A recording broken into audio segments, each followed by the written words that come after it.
Hello and welcome to episode 20 of Off the Bandstand. My name is Christian Wiggs. I am your host. Today's episode is the conclusion of the mini-series that we've been doing within the show, where I'm highlighting all of my collaborators from my most recent record, Between Love and Fascination, and my next guest is Marco Antonio Santos. Marco is a phenomenal musician and has been a close friend and collaborator for the past several years, and we actually met under circumstances that were quite stressful at the time, but ended up being a huge blessing. What had happened was on the busiest Saturday of the year, it was like the second Saturday in December a few years back, my piano player for a big band hit had gotten food poisoning, and so I'm scrambling trying to find a player last minute for this big corporate event, and then Matthew Maldonado said, hey, there's this guitar player, he's probably booked, but I know you haven't met him, just take a chance on him. I called him, it was Marco, he was available, and it was one of the best things that I've ever done, and he has been my first call ever since. So in this episode, we talk about Marco kind of understanding the direction of his album and making his own musical statement as a band leader after writing for numerous other musicians and all of their projects. We talk about also exploring the idea of writing rich compositions by using variations on one theme and using less material as opposed to, trying to cram so many different musical motifs in one composition. And then we also address the varying processes of composing and whether or not the narrative or the music should come first, or if we even need a narrative at all, and just all the different kind of things that we think about as we're creating. So also, if you have an opinion on that, I'd love to hear it. You can drop it down in the comments below. I always like to read the comments after every week and see what you guys are saying. So anyways, let's jump into this episode. But first, the releases of the week. I really wanted these releases to highlight Marco and his arranging and playing ability. So the first one that I want to plug is Hilda Maria's album that came out in 2016. She's a Brazilian singer, and the album is called Feita de Rendas. Feita de Rendas. I wanted to say it twice to make sure that I get my Portuguese at least passable. And it really highlights not only Hilda's creativity and Marco's creativity and their arranging, but their ability to create a cohesive musical statement while having a very diverse set of arrangements and instruments. Every track you seem to get something different, but the whole album is playful, it's heartfelt, Hilda's voice is gorgeous, the production is really amazing. It also has Fabio Augustinus playing on it, the drummer who we had just a few episodes ago and has been on my record as well. So go over and support this record. You can go to Hilda's Instagram down below that I've put, and then that has a link to her website as well, and I'm sure you can get it on all of the different streaming platforms and on iTunes if you want to support that. And I know that I have a physical copy of the record. I'm not sure if she has more that she's sending out, but surely you can reach out to her on Instagram and send her a DM and see about getting one of those for yourself. It's definitely worth having a copy of the physical disc. I mean, I'm old-fashioned that way. I like physical discs. But anyways, now segueing over, because these have all been leading up to our release show that is happening today, Thursday, November 12th, I wanted to plug again my new record, Between Love and Fascination. Also because Marco played a really big part in the arranging side of that record and just kind of giving me some more ideas, thematically of what we could do and, different textures and colors that we could use. And over the past several years, as we've been doing anything from duo shows together all the way to quartet and big band, it's really been great to kind of get his counsel and get his mentorship on, how to best create those sounds. So he played a huge part in this record. It has things like a vocalese on the Bill Evans solo from his Bill Evans Trio Explorations album on the tune Nardis. It has the motif of Peace Peace that is a tune off of Everybody Digs from Bill Evans that we wrote an original lyric and an original melody over. It has standards like Autumn Leaves, Witchcraft, Autumn Leaves, Witchcraft, and Alice in Wonderland, and A Flower's a Lovesome Thing, which is a Billy Strayhorn ballad that people don't often listen to that much, and they really should. And Marco really shines on that track. So go over and if you would like to support that record, you can find physical copies available for sale. We just got them in at christianwigs.com/store. And then also it's on Bandcamp if you just want to support it digitally. And then if you would just like to listen to it on Spotify and Apple Music and everything, it's there available as well. I tried to send it out to as many different avenues as possible so it would be accessible to everyone. So now moving on over to the Monk shows of the week. Of course, right now happening tonight at 7:30 on Thursday, November 12th is going to be my sextet. It's everybody who was on the album, save only for Ben Treesh. Ben plays with the Parker House Band and has all that stuff going on. And so we have James Suter filling in for him. So it's James Suter on bass, David Mescatique on piano, it's Fabio Augustinus on drums, Marco Antonio Santos on guitar, and Matthew Maldonado on saxophone, and any woodwind instruments that he wants to bring in the door, I'm totally fine with it. And we'll be playing a lot of tunes off of this record, some new arrangements that'll be on the next one, and also, a few arrangements from like Kurt Elling and such, things that really kind of spoke to me and influenced my process over the past several years. So we kind of get a full picture of what it is that I would like to get across to my audiences in my art. So anyways, that is going to be tonight. And then next Tuesday on November 17th is the Jacob Wise Quartet, another phenomenal jazz guitar player and just guitar player in general. He's going to be the next installment of Austin Jazz Society's Project Safety Net fundraiser concerts. If you're not familiar with Project Safety Net, it is a initiative so that way Austin Jazz Society can take care of financially and help out some of the vulnerable jazz musicians here in town as we're trying to, just press on, try to make it through so we can get on to the other side and be playing full time again as our full occupation. So again, if you can donate to that, that would be much appreciated. And if you would just like to tune in and hear amazing music, then you can go and check out Jacob Wise's quartet on Tuesday, November 17th. And then the last one is Ryan Hagler's quartet. That is on Thursday, November 19th. Again, all of these shows are at 7:30 p.m. They're about one set, about 90 minutes. And then all of the shows are free as well, but there are links to donate and such as well. If you want to help out the musicians on stage, it's greatly appreciated. And it's music, super great music, right into the comfort of your own home. You can watch it and listen to it while eating a home-cooked dinner or, picking up some fast food and just sitting on the couch. I mean, when else can you get something that is this easy to access and have a great night? I mean, it just seems like the best of both worlds. So thank you to Colin Shook for curating this and keeping these live streams going and at such a high quality level as well. So anyways, let's get into today's episode. Here is episode 20, Marco Antonio Santos. This is Off the Bandstand.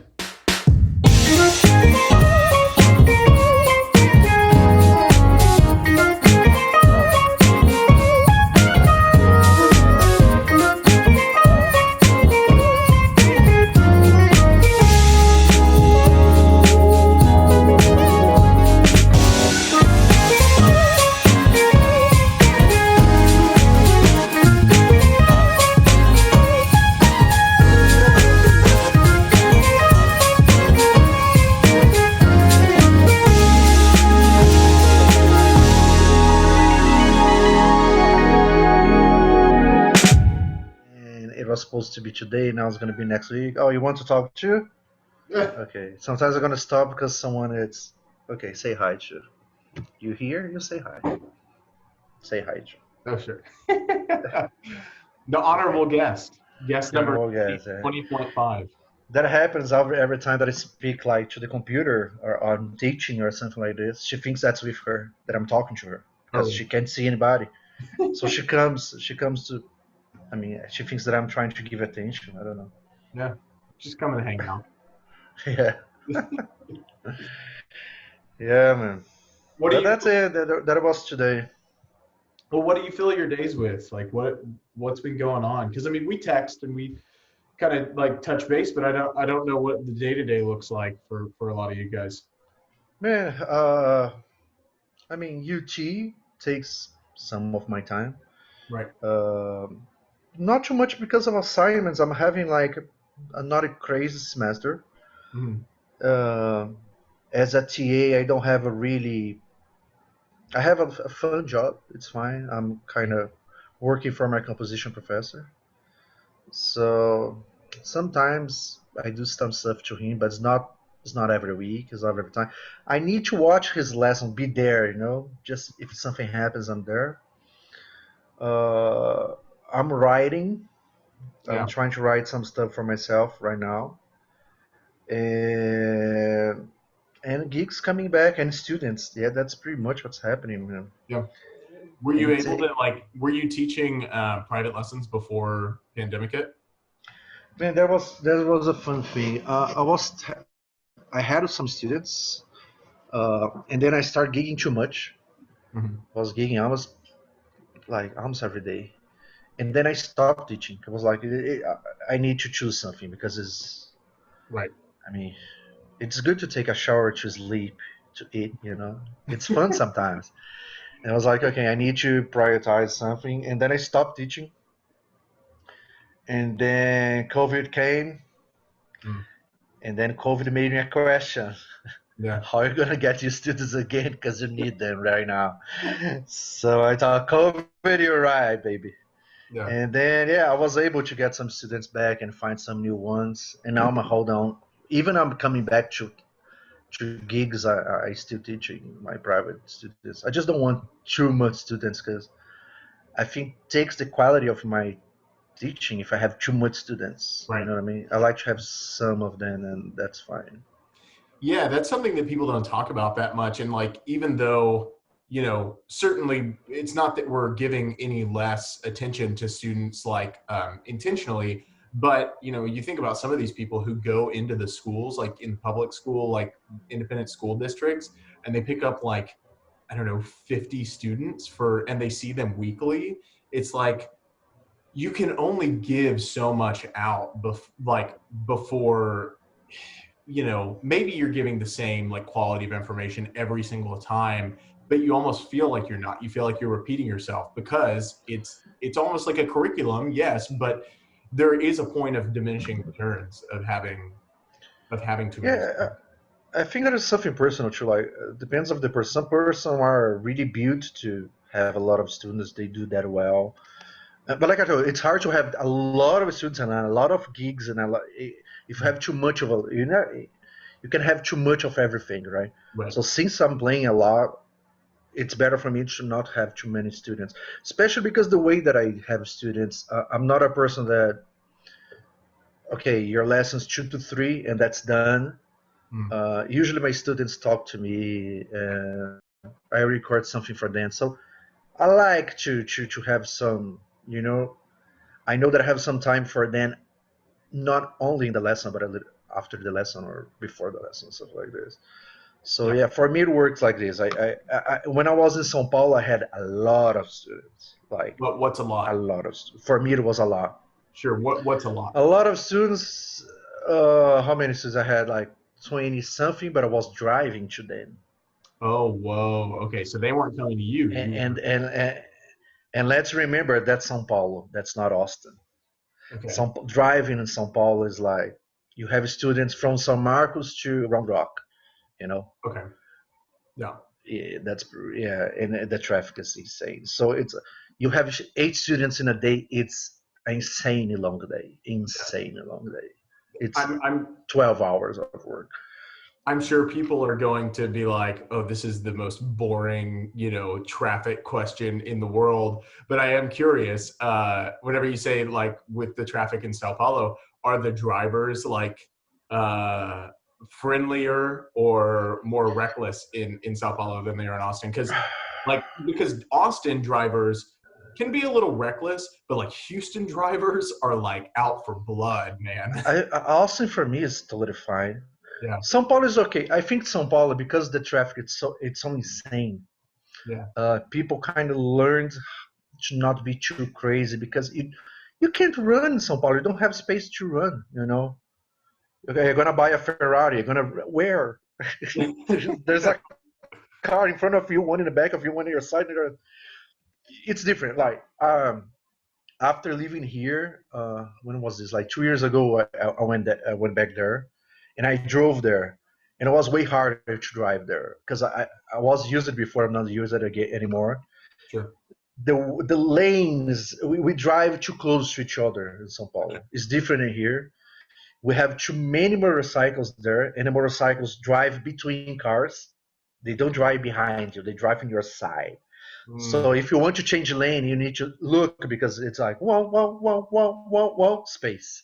Yeah. You know, but São Paulo is fine. Rio, Rio is, it's man, it's I can't believe it. It's insane, insane. Like bloody. It's insane. If you give sign to go to the right, and then people fight, no, no, no, no, you're not going. Sure. It's you need to do everything by surprise because if you tell people that you're going to do something, they don't let you do. You know, Sure. it is Rio. It's unbelievable for me. I mean, I'm not from there, so I'm not used to drive there. So when I drove there, I was like, whoa. Yeah. And the place that I came from, Belo Horizonte, is I have a feeling that's like between São Paulo and Rio. It's not that well, but I think Austin is super fun. I see people complain about here. I think that's super fun. Super fun. Well, Man, yeah, São Paulo is 11 million people, man. It's I can't compare. You know, it's too different. Sure, right. And for people who are listening right now and are probably thinking, all right, I'm going to click off this if they're talking about traffic for too much longer. We came here. This is a music show. I'll say this is the last thing I'll say about traffic. Last night, because of, I felt good. We got some good news yesterday. And I was like, you know what? I'm going to celebrate. And I have like a place that I go, like after I'll tie in music to this. After I cut a record, every single time after we finish in the studio, I go to Raising Cane's because that's like my favorite. Mm-hmm. So like I go there and it's like a celebratory meal, and I associate it with I don't get it that often. I'm just like, all right, when I do get it, it's because there was good news, and it makes the chicken better. And so with the good news, I was like, oh man, I'm gonna go to Cane's and I'm gonna gain a few pounds over the next couple of days, but it's gonna be fine. Have chicken. Right. And so I went down there, but the closest one to where I'm at, I mean, I'm north, but the closest one is campus at MLK. Wow, that one. Okay. Yeah, so it's pretty far. And so I went down there and I didn't realize that yesterday was a game day. And it was madness. People were ruthless. And I was like, okay, I am never coming down here again. Surely not on a Saturday night to campus whenever there's and people. No, campus, yeah. It was like for somebody who observes COVID, which should be everybody. It was a person's worst nightmare, just seeing crowds of people going everywhere. So. Yeah, crowds kind of sound different nowadays. It's more intense because really that much people together, really the feeling is not 100, it's 1,000 now. When you see 100 people, looks 1,000. It's insane. Well, yeah. Man, that's all I can think about now whenever I watch movies and stuff. Whenever I just see like a classic movie, like New York City scene with all the people going by, I'm just like I want to scream at the TV, don't you know? Don't take you it know? Easy. Take it easy. Take it easy. Yeah. Take it easy. Yeah. Well, anyways, man, I do want to talk about all the stuff that you've been up to because people really need to be checking this stuff out. I mean, I know a lot of people, obviously, everyone in Austin knows you as being one of the foremost jazz guitar players. And really just guitar players in general. I mean, you work, like you said, before the pandemic, you were working all the time. You were working almost every single day. And I know that because I've seen you and I've been playing the gigs with you. But people need to know not only about what you're doing on the gigs, but the stuff that you've been doing for UT. Just today, I was listening back to, I guess, the first movement of that piece that JO was doing, UT Jazz Orchestra was doing. And I want to make sure I get it right. Is it Jedis or Jedi? Yeah. Okay. Gerais. Gerais. Is the S pronounced in that? Yes, Gerais. Okay. Yeah, we have I was an just S. if Yeah. it was like the same rule as like French where the S is silent. But yeah, man, No. like that kind of stuff too. And then like your Project Duo series. So I guess to start with something that is the most like relevant, as we talked about when we first got on the call, like the Project Duo series. So where did that come from? Like obviously you play with all those people, but tell me a little bit about like what the inspiration behind that project was. The duo thing Yeah. or the movements? The duo? The Man, duo. the duo was okay. The duo, what happened was so in March we had like everything, the lockdowns and the gigs went off, and it was it was interesting how in a week, like in a couple days, was like 2 days, you and a million people called me canceling stuff. Right. Marco, do you know that gigs that you have from March to July, nothing anymore? That wedding is nothing anymore. That everything was like in a week.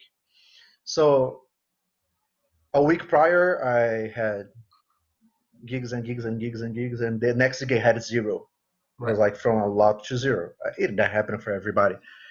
And I was like, okay, of course, the first moment's like shocking because like, okay, I need to pay stuff, I need to pay rent, but not only this, like, how am I gonna stay sane? Because that's what I do, Right. you know. Not only your social life goes down because you can't see people in a way that it was before. Uh, you do, also the uncertainty about how long it's gonna last, Mm. how bad that's gonna get. And I don't know if you remember, March was that moment that the grocery stores were insanely packed, and you know, it was a moment. Was like, okay, how are I gonna react to everything? Sure. And also, like, I don't have gigs, and because I am who I am, gigs for me is a really important part from who I am. Sure. Not only my work, my job, but it's where I feel really comfortable. It's a stage. It's a really important place to me. Really important. Therapy. It's therapy. Yeah. A lot. No, it's definitely my like it's my best place. It's stage. Yeah. Sure. She gonna do a lot of how to do like a guest honor thing, like a Cameos. featuring. Yeah. Yeah, featuring Caras. Yeah. uh, but yeah, and then happened. I was like, okay, I need to do something like to spend my time because they're gonna get crazy. And my first idea for Marco was like, oh, great! I'm gonna write a lot of big band charts. I'm gonna write everything that I need to write for JO for the next 2 years. I don't need to think about JO anymore in the semesters. JO is like the jazz orchestra from UT. Was like, nice, I'm gonna write out everything. And 1 week goes and 2 week goes, and I was like, man, I can write something big. Like I can't put myself in a mindset that I'm gonna do something long right now. Right. I need something easy, like easy task, because I can do like today. So I felt that for me, I had to come from zero again, from easy stuff to feel motivated until I can get back to something that we need to be committed for like a month writing one piece. This is a hard commitment, because you don't have energy for that. And the dual things start from that. I was like, you know what? I'm going to do something that I record. I sent you someone to record, and that's it. And I'm probably going to start with arrangements that I have already ready. Like, I don't need to be, I need to write an arrangement. No, I have the arrangement. I just need to remember how to play it. I call the right person. That's it. So that was my first idea. I was like, let me do something short, small, fast, and make me motivated again. Right. And then I did one. I did like 4 or 5. You were one of them. And I was like, okay, they're going to start in August to put this on the internet, like once a week. And then I keep doing it, and then it was good for me. Now I'm back to writing more long stuff and everything, but it was important for me as a beginning, as a start. And I remember when I started doing this was really mentally good for me at that moment. Yeah. Yeah. Yeah. To get back to the game somehow. Yeah. Well, I totally understand that. I think that, that's very similar to how like I started this because, Marco, I know you know this. I don't talk a lot. I'm just not a big speaker. I'm a pretty quiet person. I'm just joking. Uh, Oh yeah, never. never talking. No, but No. I love being social, and even like on the gig. I mean, I love to, if we can, I always love to drive with the people to the gig too. I mean, I understand too, whenever I have to like, okay, I need to be alone and just like decompress.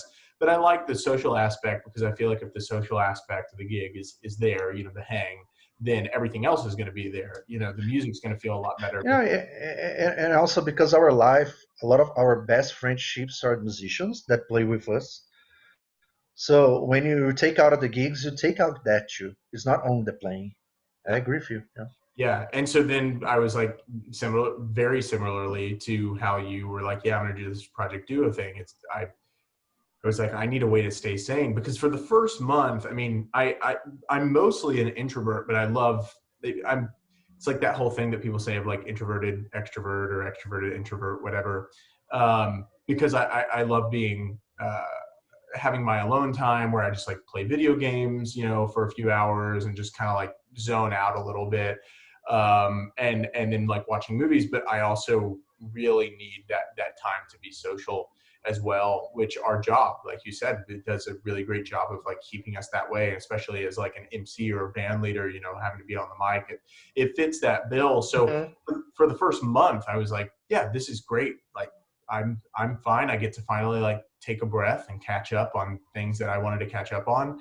Then after a month, I was like, I'm going crazy a little bit, like, and Lydia can only take so much of me. So, had to figure out some way to get some of the other time figured out. But yeah, man, but the series, Project Duo series, has been really, really nice to hear because of the fact that you're highlighting all of like the best musicians in Austin, and it only goes to show about the people who you're playing with too, because I mean that you can like pull that together really quickly because how each other works, Mhm. and how to complement each other in kind of a virtual format. I'm curious, did you ever get around to doing some of those like bigger things? Did the Project Duo series open you up to where you were able to work on some big band charts, or is it still something that's kind of like working through? No, yeah, no, I'm working. So this semester I had like I went back to UT. I had my composition lessons, and I was trying to think like what I want now, because I had an opportunity this semester that I don't have this opportunity for a long time in my life. It's I don't need to write for nobody now. I don't have because everything is a little bit cold right now. Nobody is requiring for me a chart for something, or I don't need to write for a JO right now. I don't need to write for another group or a singer that I'm working. I don't have something that I have to do. Mm. And this last bunch of years of my life, I'm always working for someone, always. And it's a little bit how I am, like as a player. I'm a player, like really. That's why I play a lot of with singers and a lot of duos and a lot of compliment thing because I'm always like writing for the person, playing for the person. That's my way to. That's my mindset for playing. I Sure. like the interaction and highlight the person and try to make everybody comfortable. That's how I like to play, to arrange, to think music. But I had the opportunity to I can write for myself, and it's an opportunity that I don't have for a long time. Mm-hmm. So what I'm doing right now, I had a strong idea what I wanted as a composer, because there's that too. I'm writing for other people, so I write I don't know, ECM type chart for you, or I write Brazilian music for a singer, or I write a modern something, or I write something that's more traditional, or different things. Mm. So at some point, I need to ask, okay, if I do my album, I'm not gonna do all of this. This is gonna make no sense as a As a cohesion. unity. Yeah. Right. Yeah, exactly. So what I want to say. That was pretty much my question this before the semester, before the fall starts. What I what am I? Okay, I want to say something. What I want to say, and I had a strong idea what I wanted to say, and now I'm writing this. I'm writing my album. Um, I'm still in the beginning. I'm still like in the third, fourth tune. Mhm. I'm writing the stuff that I wanted to write. Yeah. So that was good because it took me some time to like understand which direction I wanted to do. Because I could take 1 million directions. I wrote for some different stuff, Sure. but I wanted something to be really mine and not something that I did for someone or Yeah. Well, I'm curious about that too, because finding like your own And thing. yeah, and that's what I'm doing right. Oh, sorry. I think you had cut out. I didn't mean to cut you Oh off. no. I'm yeah. But so I'm curious about that though, because to find something that like where we as musicians really find what we want to say, I think that's like not to use like such a cheesy word as like a journey, but that I should say process. That's a pretty in-depth process for us to figure out what we want to do, because some people go through making like 4 or 5 albums, before they really find the thing that it's like, oh, this is what I want to do. But obviously that's more for people who have made albums like along the way. And with you having worked on like albums and collaborated, like you said, with all these different singers and all these different bands and writing for other people, it feels like you almost got those, 4 or 5 albums out of the way just by being on other people's records, so you could fully dial in the thing that you want to do. So what, if you had to like describe, if you want to say, what direction would you say the thing that you want to say as a musician is? Man, I'm writing the best of Britney Spears sound. So, oh man, I wish man I would have made money with this at least. But I'm not that pretty, so that's a problem. Man, yeah, no, I totally agree with you. I'm not talking to you. I'm talking to him. I know. You want to. She's, she's funny. She's like looking to my face like. Sure. Now I'm talking to you. Okay. Who else is getting the attention? Yeah. I'm writing an album for you. Okay. Right. No, man. So yeah.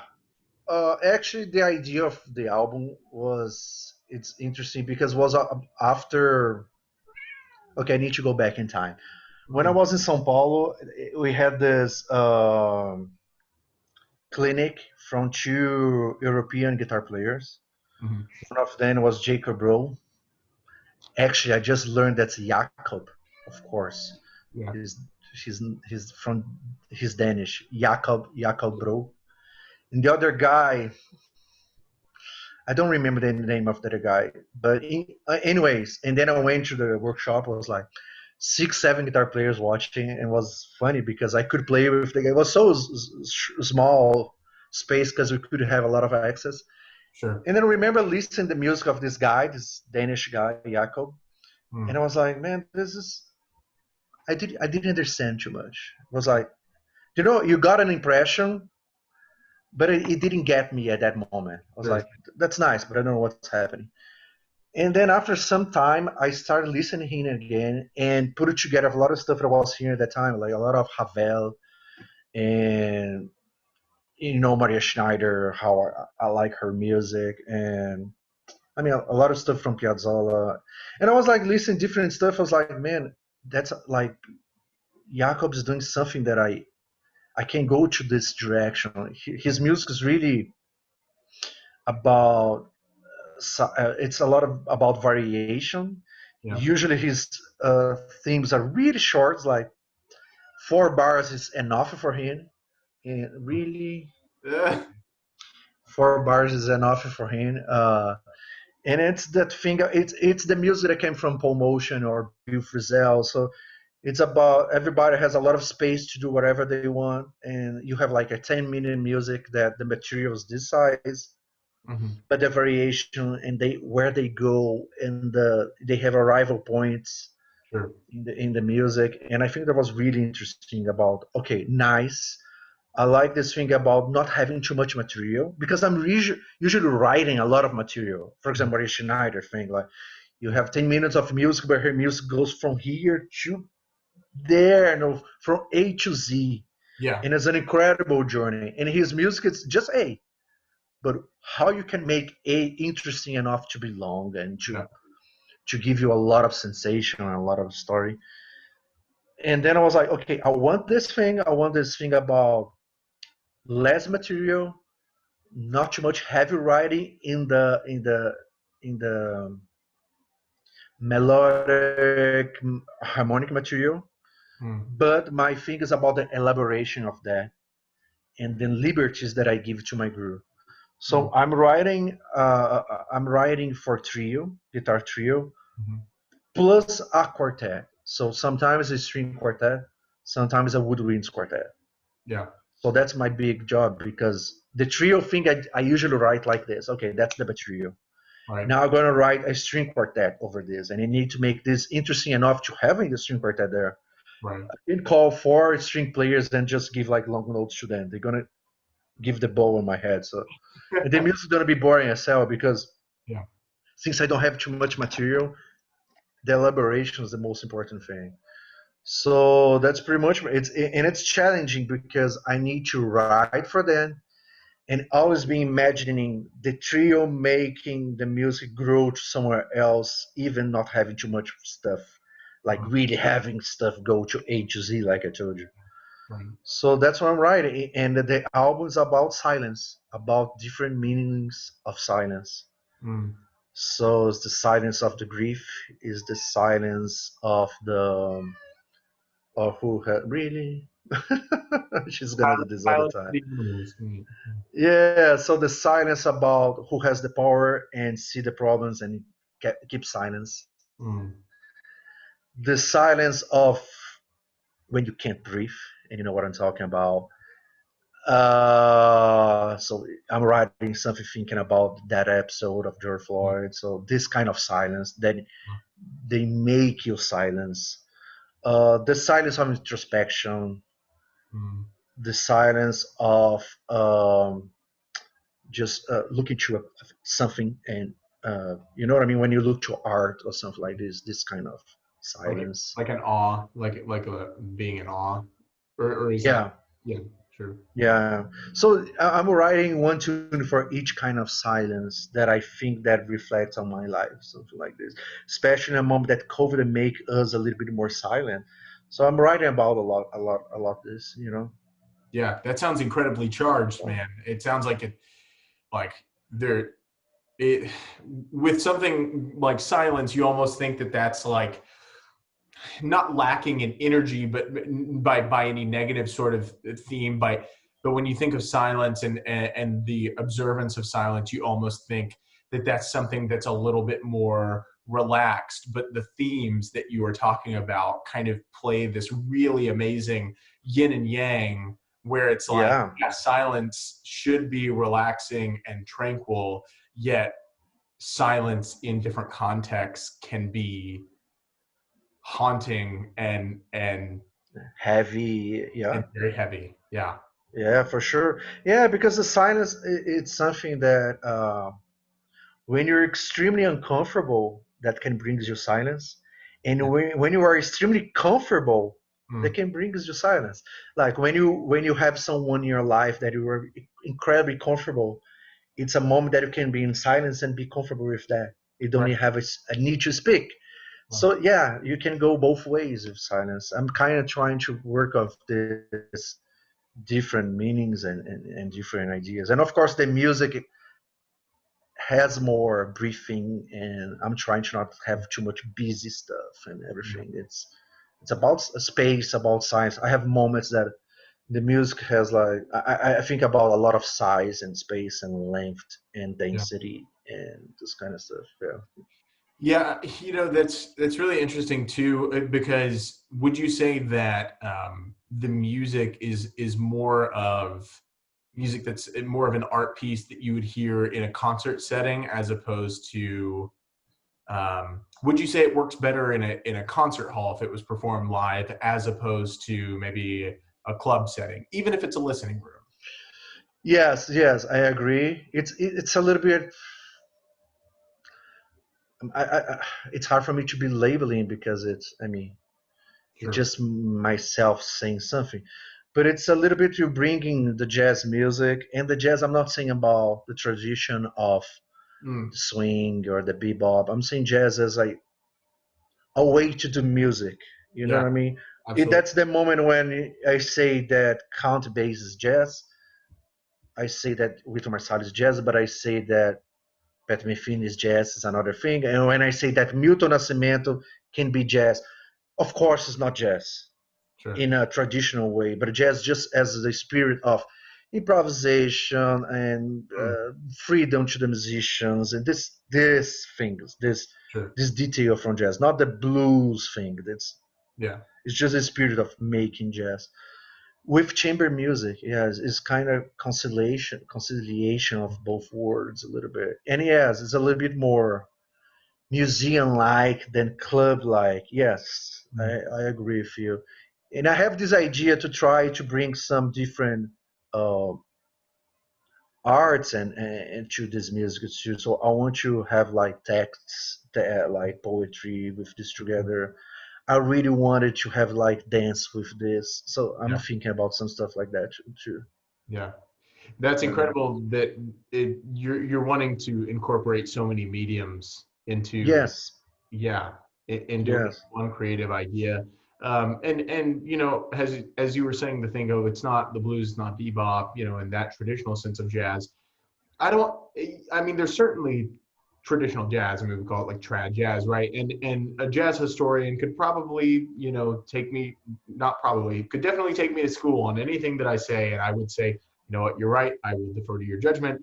But at this point, on Sunday, November 8th of 2020, the way that I feel and the way that I've observed jazz is that every decade it has changed and it has morphed and it has evolved into certain ways, and it's not that we are evolving into a new subgenre of jazz and then we're forgetting the other. I feel very much so that jazz is a snowball effect of taking everything that has come before and pushing the envelope of saying, okay, well, what are we going to do next to add to this music in observance of what has come before, and also observing the fact that they pushed the envelope and are making it new. So I Yeah. think that what you are doing is just an extension of jazz, and it's saying, okay, what am I going to do with the preconceived rules or notions, and expand that with my own personal creativity. You know, Christian, this is something I was like try to be very careful about. I'm trying to be careful because like when I say something like I was saying about my music, it's not jazz as history of music jazz. Sure. It's more about what I listen from jazz and some of the aspects from Yeah. jazz, like more about the spirit of doing that music than the music itself. Sure. Because when I talk about the music itself and then I need to think about the history of this music, it's a music that talks about it's a little bit like a like a revolution music Yeah. from like Afro American people, and it has a music that are like talk their voices, and you need to think about the music came from blues, and then you need to think about Duke Ellington, Count Basie, and Charlie Right. Parker. So I don't like to say that when I play jazz is jazz because I don't have the same background. I definitely, I'm not even American, so I'm a white Brazilian. So it's far from this. Mm. So and when I say jazz, it's more about someone that listen to the music jazz and has their own experiences, their own background, and of course has some jazz flavor from this, but Mm. not jazz music. You know what I mean? The difference between. So Absolutely. when I read or listen like Vitor Marsalis, when this is not jazz, I totally respect. I just get quiet and say, yeah, I understand, because for for him the music has a totally different perspective. It comes from a totally different place. He has the place of speaking in this matter, and I don't. So it's more about a jazz flavor, someone that likes this music, and of course has this on my writing, my playing, in my ears, and also has music from Minas Gerais, the place that I came from, Brazil, and also has music from South America, and blah, blah, blah, a lot of stuff together. That's pretty much this. Yeah. Very cool. Well, the reason why I asked if you felt like it was more like this project specifically was more well suited for a concert hall type setting as opposed to a jazz club type setting, um, is because I really like to explore this idea that albums are kind of, well, I'll back up and I'll say that, for a lot of people want to tour their albums, right? Hmm. For people who are at that level who can tour, they like to take an album and they like to tour it because of the fact that, obviously you're promoting your new release and hopefully the music on the album is very accessible. But I also feel like live shows are really where you can kind of make something a little bit more accessible and kind of, not test your audience, but like stretch your audience a little bit to be a little bit Sure, more, sure. uh, open to sounds that are not just Michael Bublé's Christmas record. You know what I mean? And like a little bit more of, yeah. So, but at the same time, I think that albums too really should be the place where we give the most honest original, whether it's a standard or a pre-existing tune or it's a completely original, but we give our own like the truest sense of what our soul wants to say as a creative or as a musician or as an artist, to kind of further illuminate your want to add text and poetry and dance in your projects. So that was kind of why I asked that, is just the sense that we can really give the thing on albums that would be less accessible in a live setting, but are more open to appreciation because of the fact that it's like anyone who actually wants to hear this, they can go and they can listen to the whole thing rather than coming and thinking, oh, we're in for a night of standards. And then it's like the opposite thing, but I feel like nobody could say anything about you that's like, oh, Marco is not diverse. I mean, you literally write for like all of these different groups. And this kind of like segues me into the thing that you have curated in the past year that I've watched you curate too, has been the live jukebox trio stuff.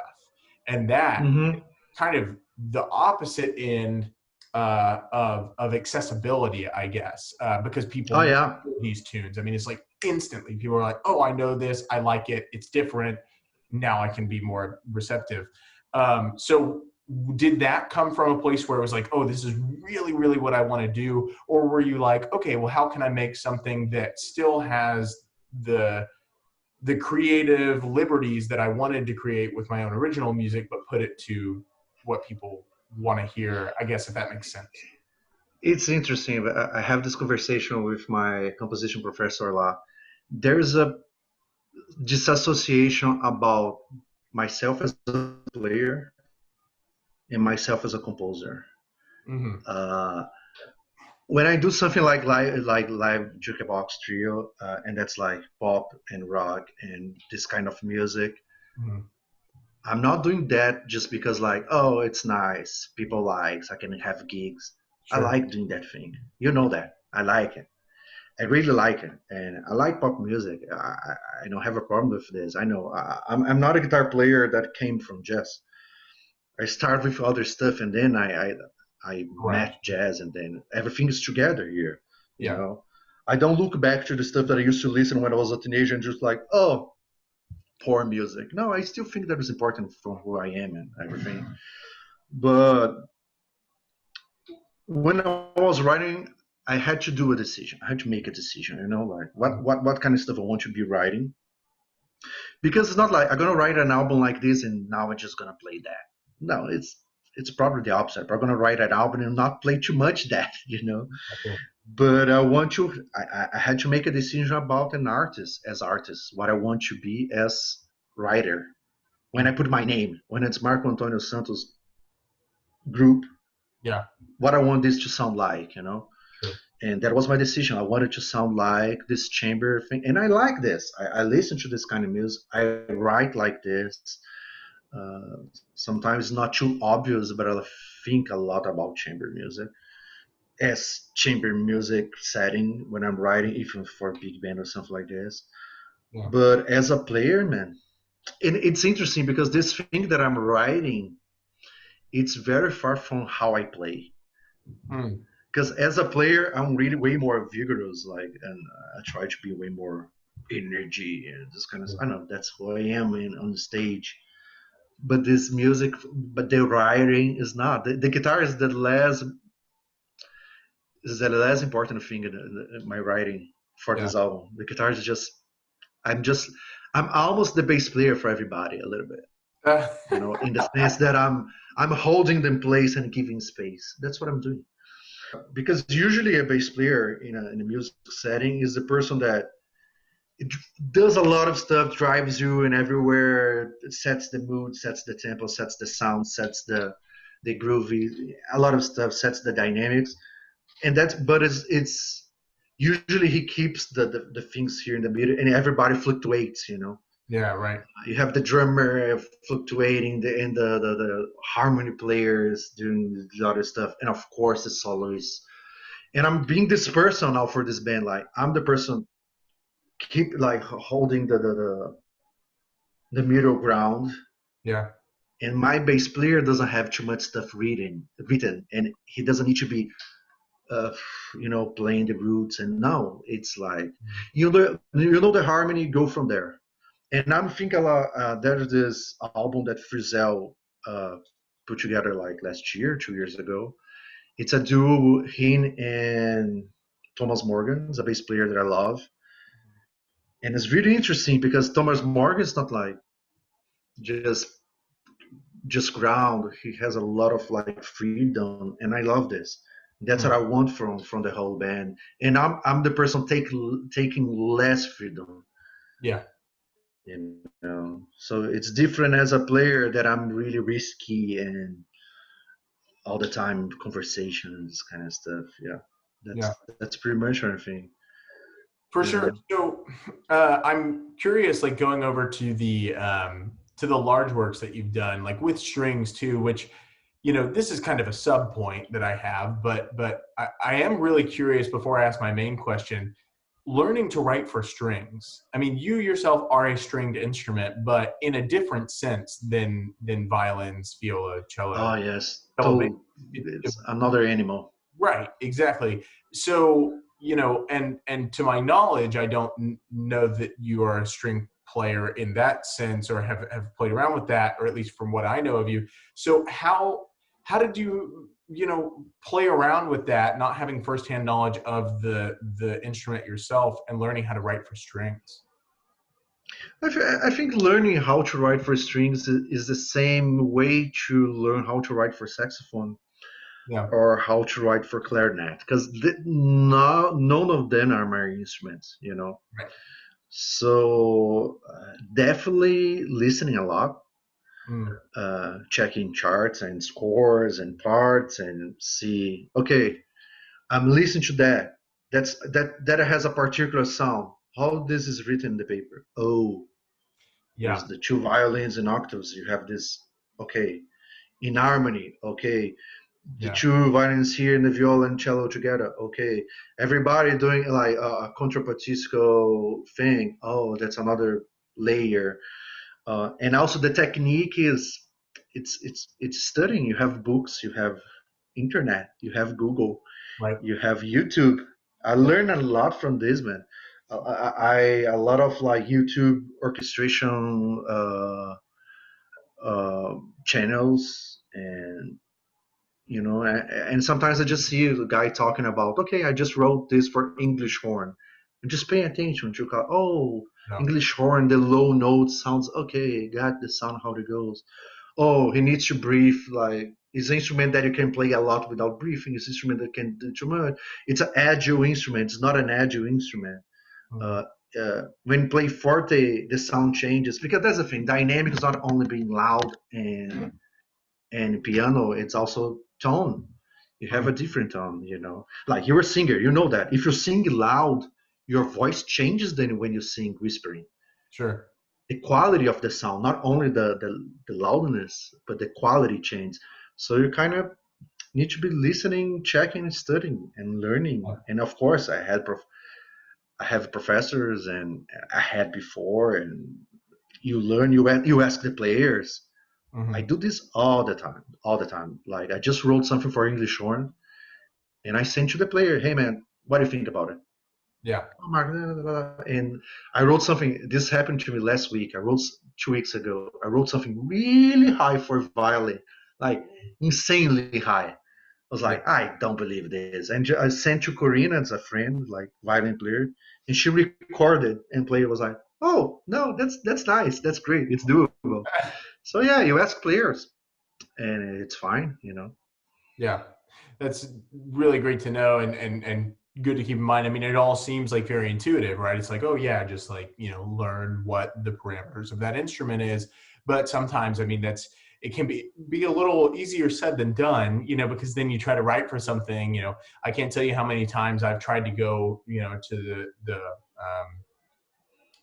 the I guess music notation software like Sibelius or Finale, and try to write something in, and I go, oh yeah, like I think this will sound good, and then I start putting it all together, and then I play back like the MIDI file, and I go, oh, like all these sounded good separately, but now it comes together, and I'm like, what, you know? And so it's just like a huge discipline, and it certainly is not, you know, to your credit and to like praise you, is like it's not always the easiest. Yeah, It's not just like plug this in. It's like, oh, well, how is this going to sound in juxtaposition with this? And You know? there are two things also that experience gives you. It's one, when you listen to mid file, you already know the sounds that it's gonna come in the real world. So sometimes I listen to stuff it's sounding terrible in the mid file, but I know that's gonna work. Oh, okay. And Interesting. this is because I did it before, or because I have a good guess of how it's gonna happen. And also, and also sometimes you go just okay. I'm writing for uh, I don't know, cello in this range, and you go try to find a piece playing cello in that range and listen, and then you kind of start to making the sounds in your mind, you know, like this is the sound of cello in the low part, this is the sound of a cello forte in the like the high range, and then you start to have your library, Mm. your inside the library, and you use this library, and after some time of experience, even if you write for something that you never wrote before, you find faster problems, like okay, I'm writing this is this guy needs to breathe when he plays, Mm. or this girl needs to breathe when she plays the flute, I don't know, or the oboe or something like this. Okay, I never wrote for oboe, but like you need to breathe to play this instrument. So that's something that gets you fast because you need to think about breathing places. Or you're writing for strings of like, okay, this person needs to change the bow or needs to, Right. there's bow directions or stuff like this. Mm. And you start to get more like, okay, I know problems that I need to ask players because this might be a problem. Like you start to find this kind of stuff. Yeah, that's pretty much it. And it's a lot of stuff for doing stuff wrong too. You learn a lot of stuff for make mistakes, man. Make mistakes is a blast sometimes. For sure.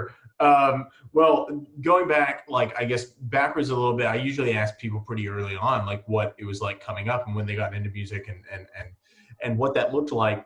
And we kind of touched briefly on that, where you were saying, you know, I was listening to pop music before I got into jazz, but what was that? Excuse me. What was that process like coming up, like where you were in? I know you were in a I guess a suburb or the outskirts of Sao Paulo. But was jazz like a big part, or was music a big part of your family, or was that kind of just something you picked up? Man, music is a funny thing in my life because nobody in my family is a musician. Oh, Not even close. So I'm from a suburban area of Belo Horizonte. Actually, I moved to São Paulo later in my life. okay. Belo Horizonte's so you have São Paulo here, and Minas Gerais, my home state's like above. Mm. It's I like to say like it's a little bit like Colorado from here. It's north and it's the mountain place, you Okay. know. Sure. Uh, It's like I'm a city close to Denver. It's a little bit like this. But in Belo Horizonte, it's a big city. It's a 2 million population city, so it's a big city. So it's a city with no art thing. You don't have a concert hall. You don't have orchestra. You don't have jazz. What's that? It's a really dead art scenario. It's sad to say, but it's true. Not Belo Horizonte. Oh my God, Betim, my city, my hometown. Yeah, sure. You don't have a big theater company. I don't know how it's now. Maybe it's better now. It's been a long time that I'm not there. It's been 2020. I left there 15 years ago, so you know, Sure. I don't know how things are going there. But yeah, no, I didn't have anything. And then I remember when I was 12, my dad had like a nylon guitar, and that this is something common in Brazil. Have a nylon guitar in your house. It's a really common instrument there. My dad had this. I think he came from his dad, something like this, or he had it when he was young. Sure. That's what I remember. And then I remember seeing the guitar there. I was like, man, the guitar is there. Nobody's playing. I might learn this, how to play a little bit. Yeah. And I started doing like having lessons, me and my dad, with one professor. My dad stopped, and then I kept doing it. And I changed to another professor, and it was guitar, and I was like starting to listen to some rock and roll, and I was like, oh, nice. I want to play Dire Straits on guitar, or Pink Floyd on guitar, or whatever. And then and came from there. Came from just to see an instrument. It was not like, but I remember since as a kid I had this thing about music, and it's funny, Christian, because it's something that I realized after being adult. I always listen to music with like arranging ears. Interesting. I remember I was not like, oh, the guitar or the bass, but I always fascinated me this thing about, oh, this music is like this, and then when he repeats the verse, I don't know if I could name stuff like this, but I remember like, oh, when it repeats this part, there is another noise. There's a new noise. Sure. Okay. And when you go to the chorus, like this part that looks like this more important, has more guitar, and now the drums doing another thing. This always fascinates me. Interesting. Or there's this electronic thing happening, or there's a different instrument, because I can tell. And this was always something for me. When I listen to music, it's about the ensemble and the interactions of the ensemble and the variations. Yeah. And this came before guitar to me. Yeah. And then I started learning guitar, and then it was that, and then I never stopped.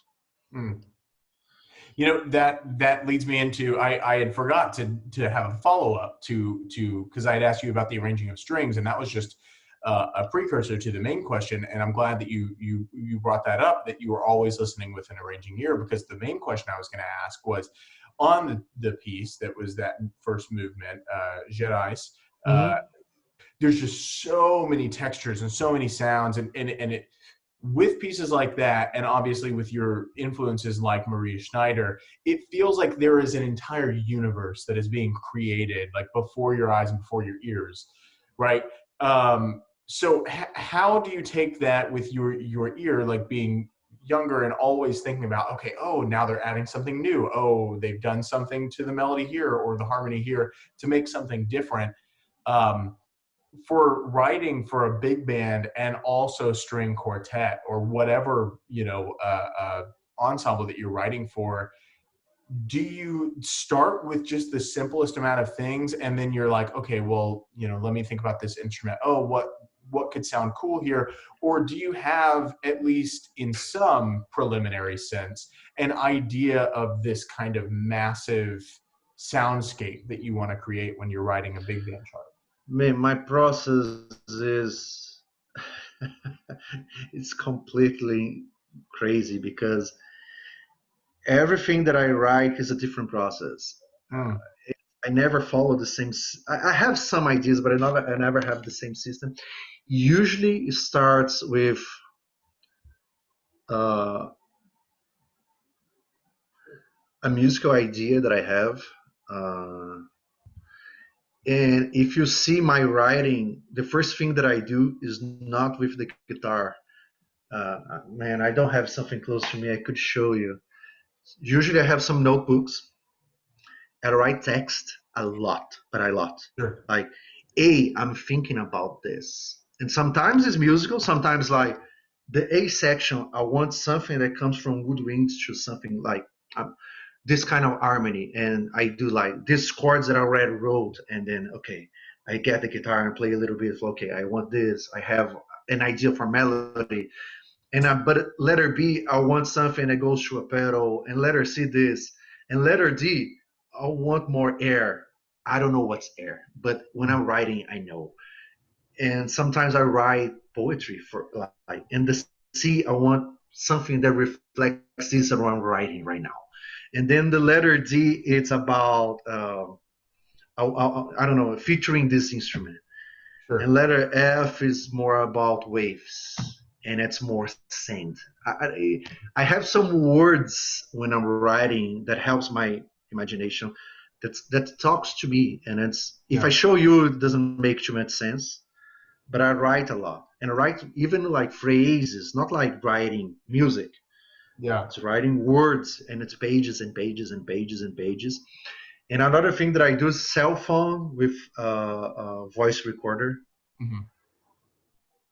And like you have 1 million records in my cell phones, like me talking.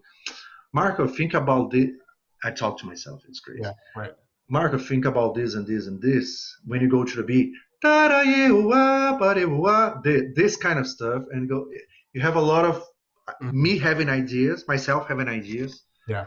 I recorded this, and then I listen, and then I try to make this on music, on writing, and whatever. Sometimes I open Finale, start writing without my guitar because I have a great idea in my mind what I want. Sometimes I need to spend hours and hours and hours on my guitar to find the right harmony from what I want. Like I listen, but I can't call, and I need to find what's the song that I have here. Yeah. So it's not too much organized when you see the process. Mm-hmm. But before I have the whole tune written, I know what's gonna. Sometimes I have the charts ready. I just need to write it. Mm-hmm. Yeah, right. I don't have any melody. I don't have any harmony, but it is ready. Right. Because I know the concept, all the concept, and it's usually everything. I don't go from. I write an A and go to a B and go to a C, and then I figure out the ending. I usually know the ending already. Yeah. And I write. And of course, I change a lot of ideas in the middle of the process, but I have the whole picture. Yeah. So Gerais, I had the whole picture since the beginning. It sounds like there's like very much a narrative process to your writing, or at least imagery that guides your process. Have you ever written a piece, or do you ever feel compelled to write something that, even though there's maybe not a vocalist or anybody who can exact the exact story that you're thinking in your mind, do you ever have and I know that you already talked about this kind of with the George Floyd stuff of like the and then like people in power, like the silence, following those sort of themes. But do you ever have like a narrative that you come up with in your mind that's like a specific storyline that you want to tell through just an instrumental format? Yes, especially when I'm writing arranging for songs. So, for example, I'm going to give an idea. I have this singer that I wrote for her albums, Hilda. Is a great friend. She did one of the duos with me. And one of her songs was about kites, like the kids flying kites. Yeah. And the image was like two children playing with kites in the beach. And my arranging is about the kite flying away. So I had this discourse because I usually don't have like a really programmatic stuff like the boy woke up and went to the city and then it's not like this linear, but it's more about like a boy that goes to city. That's my main thing. I have like a general idea. Yeah. Not too much a narrative of story, but I have a general feeling or general mood, something like this. And sometimes it's the opposite. And this happens a lot. I have the guitar, I write something, and then I got the image. Oh, Mm, this brings me this. Oh, I'm gonna keep writing, having this on mind now. sure. That happens a lot. And this is funny because usually the name of my tunes doesn't come after the tune is ready. Sometimes I have the name as the first thing. Okay. Interesting. Yeah. That happens a lot. Do you know that Air Metal has a song that's called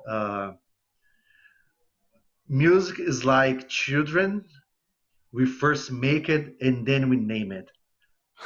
The name of the song is the name of the tune is this. Sure. Música é que Uh, nem filho. Primeiro a gente faz, depois a gente dá o nome. It's something like this. Yeah. sure. Oh, that's funny. But not in my case. Sometimes I do the name first. The first I have an idea of the name of the children, then I go make the children. Yeah. Yeah, that's funny, man. Well, I can relate because on the album that we just put out on Between Love and Fascination, and a tune that we will be playing in 4 days' time, Mm-hmm. Fever Dream. I that was not named Fever Dream for the longest time. It was named Allen Ridge because it was written at 2 different locations. It was written at my address in San Marcos, which was on Allen Street, and also written at David's house Oh yeah. on Marble Ridge. So the working title was Allen Ridge, just to have something on paper and something to refer Gotcha. to rather than, oh, that thing that we're writing. And then, I had this idea that just like a melodic idea that had popped into my head, and then, which was the head of that tune, the ba-da-da, da-da-da, ba-da-da, ba-da-da, way. And then I had this like dream that was like very, and I don't think I've said this anywhere like on the record, but the dream that I had, and I must have just had too much sugar or too many adult beverages before I went to bed. But it was this idea that I was somehow in like a abandoned Target with no Target like store with no shelves, and it was also my rec center, like the pool area of my rec center, recreational center in my childhood. And it was this idea that there was some sort of like nuclear explosion about to happen. And Man, you got COVID before everybody, man. yeah, man.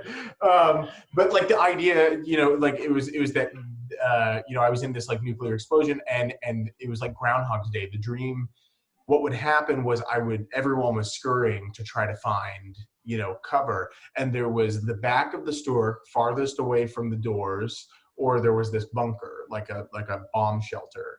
And, one dream, I would make it to the back of the store, but then the entire place was consumed by light. And then before I not to sound morbid about it, before I died, the dream would start over. And then I'd be back in the same thing, and it's like, go to the back of the store or go to this bomb shelter. And I'd go in the bomb shelter, and then I would hear the explosion, but I was safe. A loop. But Like a loop. it was on a loop every single time. And so then I was like, what do I make of this? And a fever dream is like a specifically like confusing or like doesn't make sense kind of experience.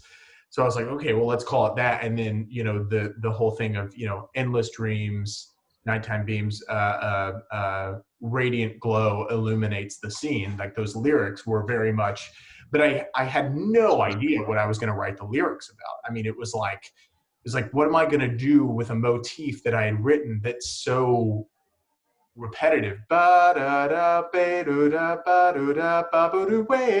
like, what am I going to write about, that fits in this very finite kind of motif But then I had that dream and I was like, oh, so to illuminate your point is this idea of, of like coming up with something, but it doesn't make sense until you fully put it together. I think at the beginning, and I would be curious to know whether or not you felt this way, when you were first writing stuff, but I remember not having an idea of what it was going to be before I felt like if I didn't have the idea before I wrote it, if I didn't have a narrative, I was really just screwing around, and it made me less of a composer. It made me less of a lyricist. But I feel like now, being on the other side of having written something where the music came first on one tune, and another tune that I've written where the narrative came first, I feel like the process is just whatever comes first. It's like, whatever suits you. Yeah. Right. At the end of the day, it's what you get at the end. And it's not, I guess the only exception to that is like if you write something and then somebody comes up to you, after the record's out and they're like, hey, did you actually mean this? And you're like, well, that sounds way better than what I actually had. So yeah, sure, of course, And you buy it, of course. Right. The only thing that I would like to say to this, yes, the process is going to be various ways. You could have the dream first and then write something about it. You could, but I think what you have, what you were describing about your writing fever dream, it's something that I think that it's in common to every composition. It's composition, something that you want to create and you take time and you give time to that. You're gonna find something. Sometimes you're stuck on something and you play the guitar and find another part, or you have a dream, or you read something, or you're talking to someone, or you have a memory, or whatever. But it's not something that you sit it and just comes. Yeah. You could do the lyric over your tune because you were already giving time to this composition. Sure. Right. So it's something that if you're sweating, that's a right thing. You need to take time. It takes time. Sure. You need to take time. It's hard to come too ready. Sometimes happens. Like the composition comes like this and you go, Sometimes you need to be trying, something else.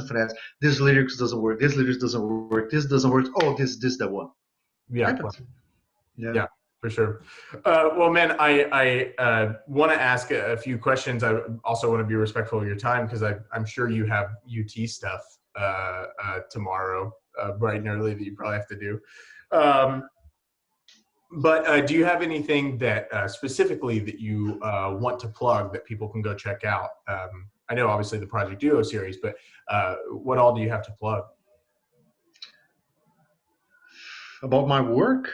Yeah, just like anything. Oh man, I think because I'm spending so much time in something that's gonna happen, But what I'm doing right now, it's the duo theme. Yes, I've been doing this.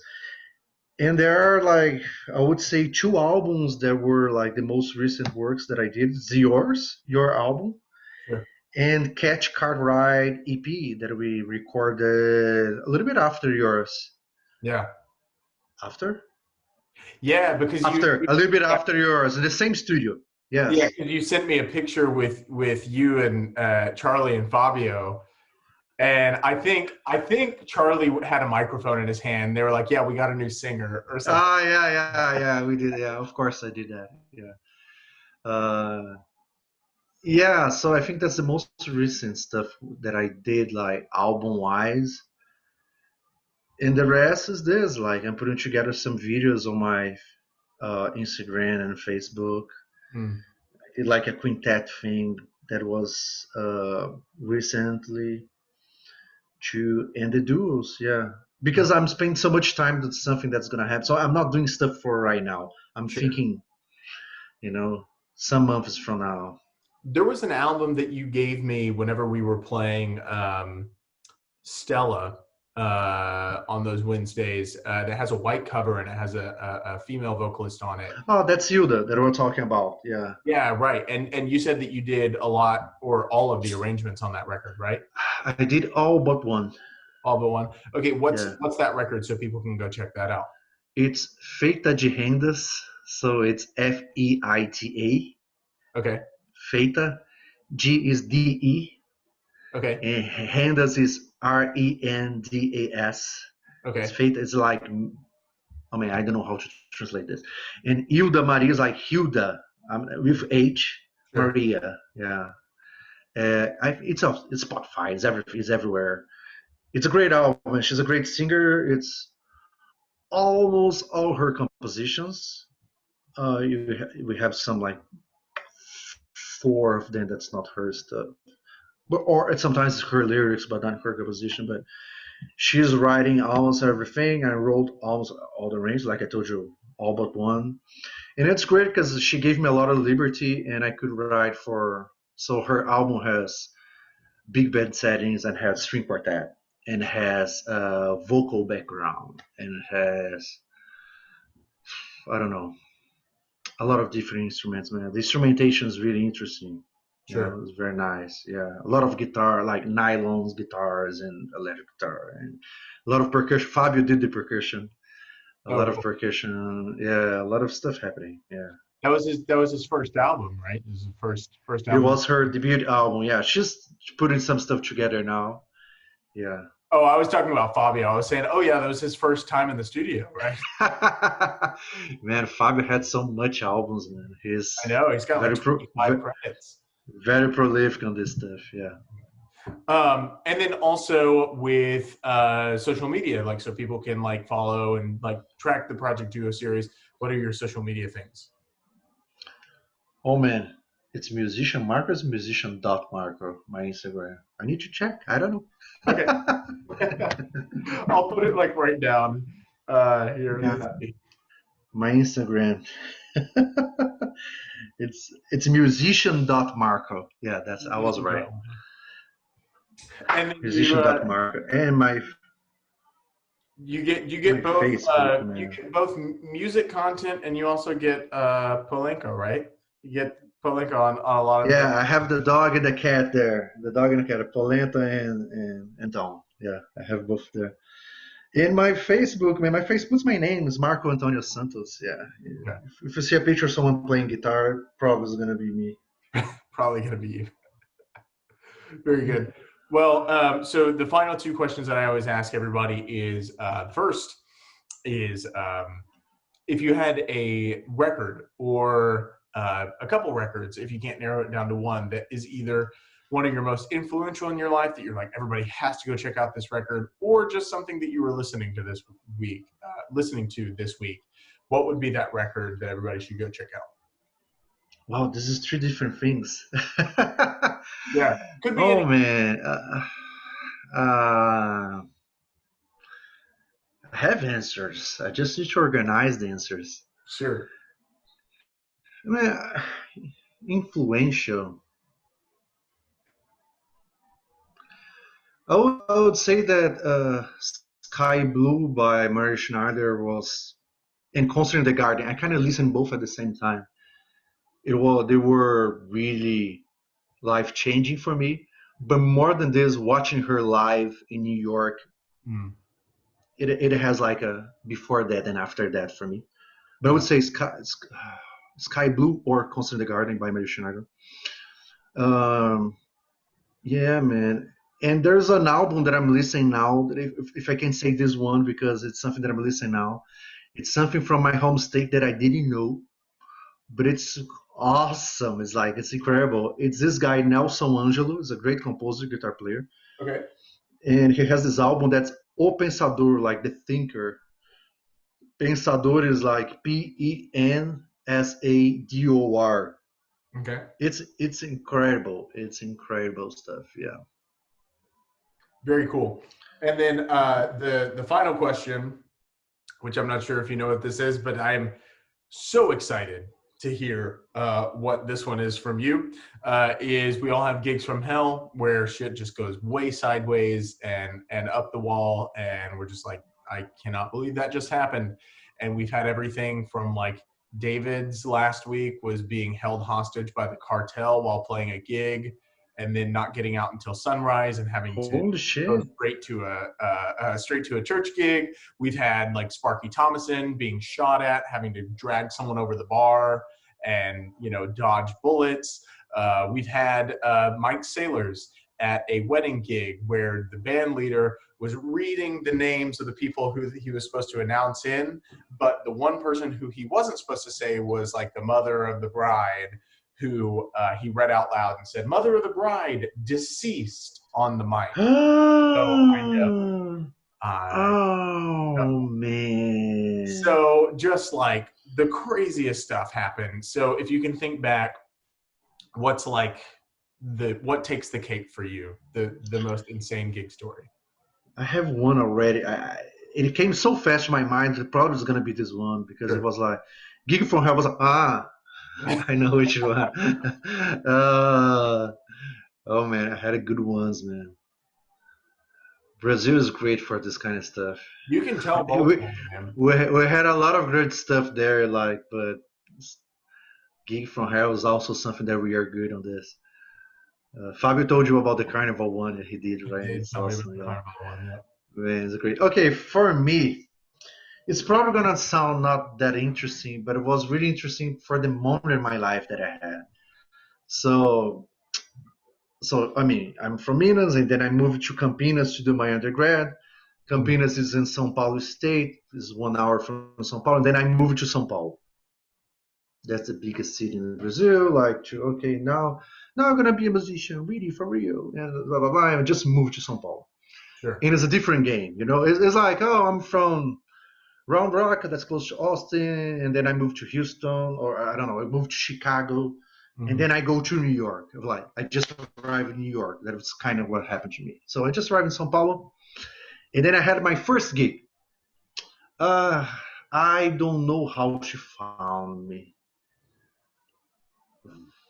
She found me on the internet somehow. Sure. I don't remember how. Okay? It was a singer. It was like, oh, Marco, I saw you on the internet. You're a guitar player. I'm a singer. I need a guitar player for next weekend. It's Brazilian music. And she told me the artist is like this, this, and this, and this. Nylon guitar, can you play with me? I was like, wow, my first gig in São Paulo. Awesome. Of course, yes. Sure. And it was like really far in the city, like really up north. I used to live like southwest, so it was really, really far. And okay, I go to meet her, and I met her. She's kind of weird person. And she was like, okay, let's play this song. So, oh, nice. Okay, do you know the key for the song? She's like, no, I don't know my keys. I was like, okay, nice. Let's do it. This is the rehearsal, right? Sure. And then I was like, okay. And then she sings everything out of tune and out of tempo. Like, she was great in do 5/4, man. When I was playing 4/4, it was amazing. I don't know, like da da da da da da da da da da da da da. Man, it was like, oh my god, it was like so. She was too hip, man. She was too hip for you. Too hip, yeah, too hip for me. And then okay, and then it was her, and that's fine. Okay, she's not a professional, and I mean that's my first gig. I don't care. I need to do this. I'm getting money from this, and that's it. I need to start from somewhere. And then she was like, it was the whole rehearsal like this. But to make things better, she had a great steam about herself. She used to say like, I know that I'm great, but stuff like this. Sure.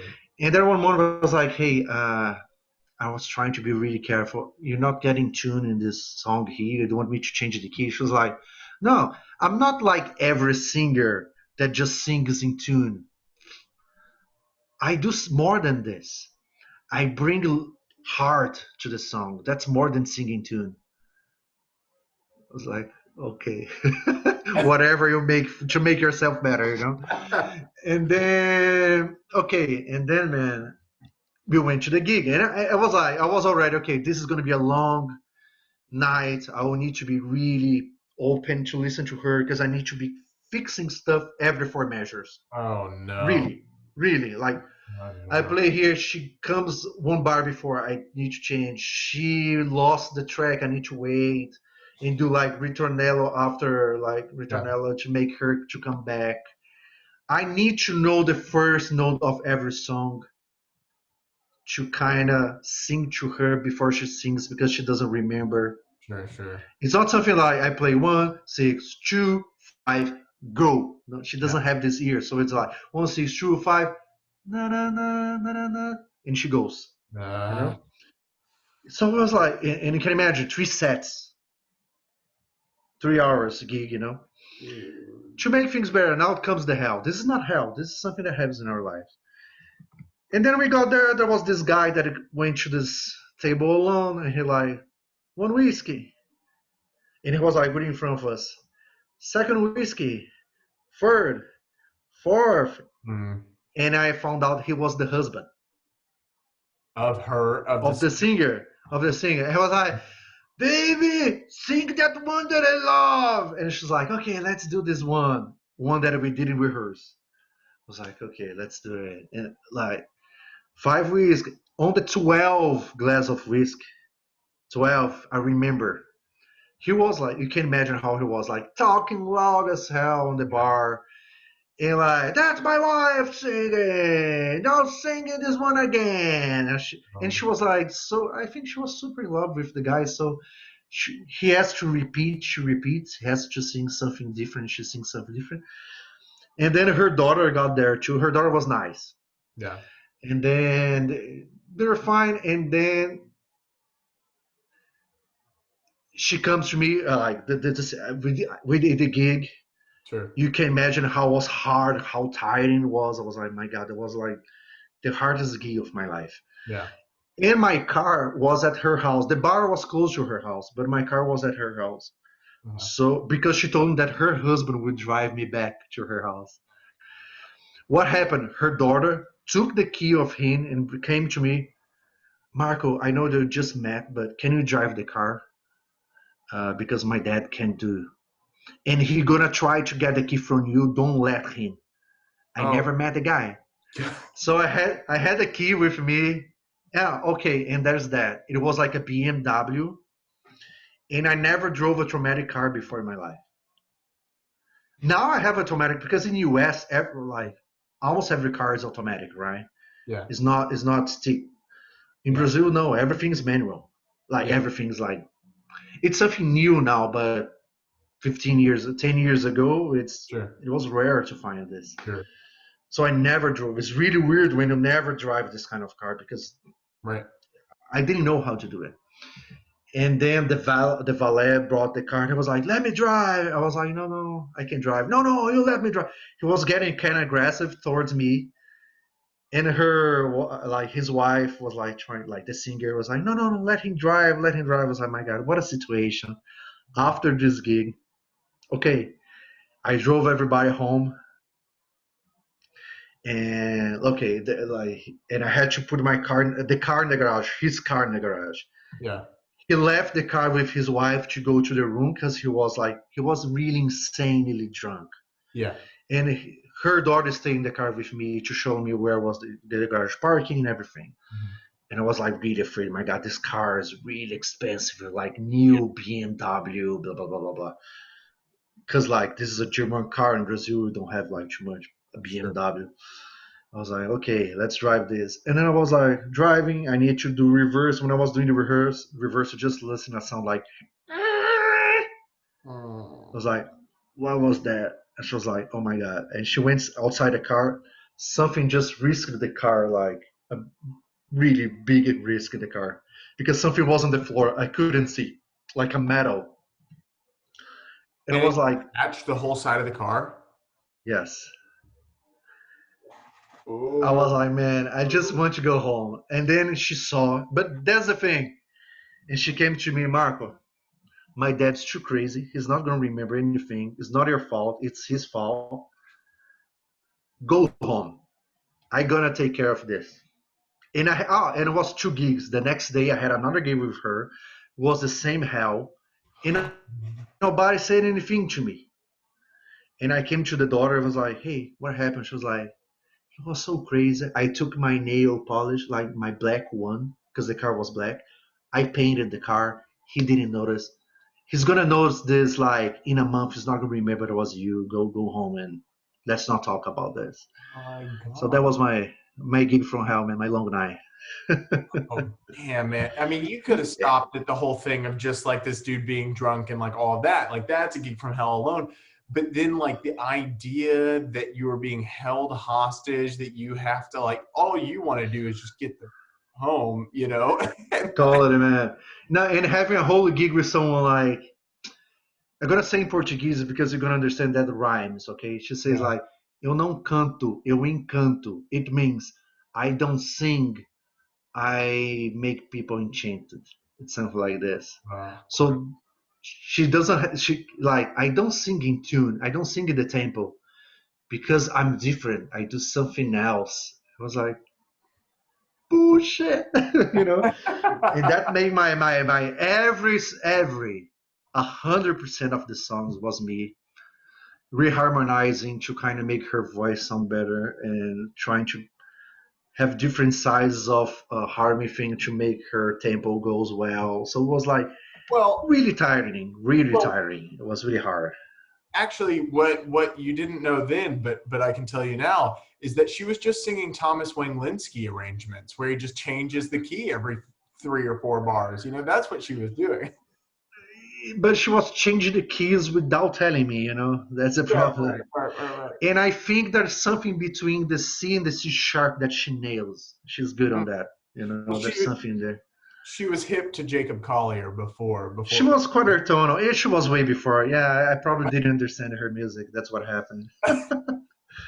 Yeah, plus her husband, plus the car, plus everything. Yeah, it was a crazy night, man. Do you remember those gigs that we would do at an unnamed bar in San Antonio, where that guy would come in and he loved Jobim tunes, but only specific Jobim tunes. And when I say specific, I mean Girl from Ipanema and How Insensitive. Do you remember that Oh one? yeah, Get drunk all the time, and then he had yeah. that young wife who kept having to like settle him down and take him off. And he would come, for people listening, he would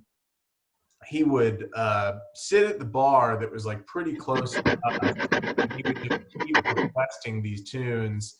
And then he would come and then start requesting Fly Me to the Moon, but he would stand directly in front of us Oh yeah, that's true. and just I got it. Remember this way, and then almost fall over and spill his drink, and then keep asking for it, and then sing along with us, but like on a delay. It was like he was on a Zoom call where he was trying to sing along, but it was like 2 seconds late every single time.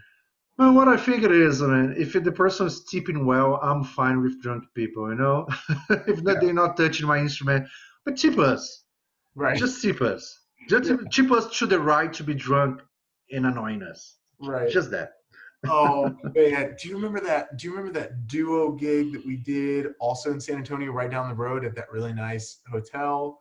And, and those young girls who came in early and were talking about how poor people just needed to get a job. Yeah. And they were like, yeah, poor people just don't understand what work is like, you know. They were like, I live in this gated community, but oh man, what a nightmare. Yes, I remember this, and it was terrible. Yeah, I remember this. We just, on the break, we went outside and we just looked over the balcony and we were like, we should not be here. Man, there was one gig that I used. Yeah, there was one gig that I used to do with my friend, a great friend, João. It's not a gig from hell. It's great, but it's just really interesting because we used to play in a award thing of literature. Sure. So the whole city wrote like some text about something, and they're like, the first winner of like category under 14 years old, Maria, and she comes to come to the stage, and like you give her like 100 reais, I don't know, something like money, something like this. And he used to play like 20-second songs, but it was like a 3 hours gig that you need to stay on stage 3 hours to play 20 seconds, stop for 30 minutes. Yeah. 10 seconds, stop for 10 minutes.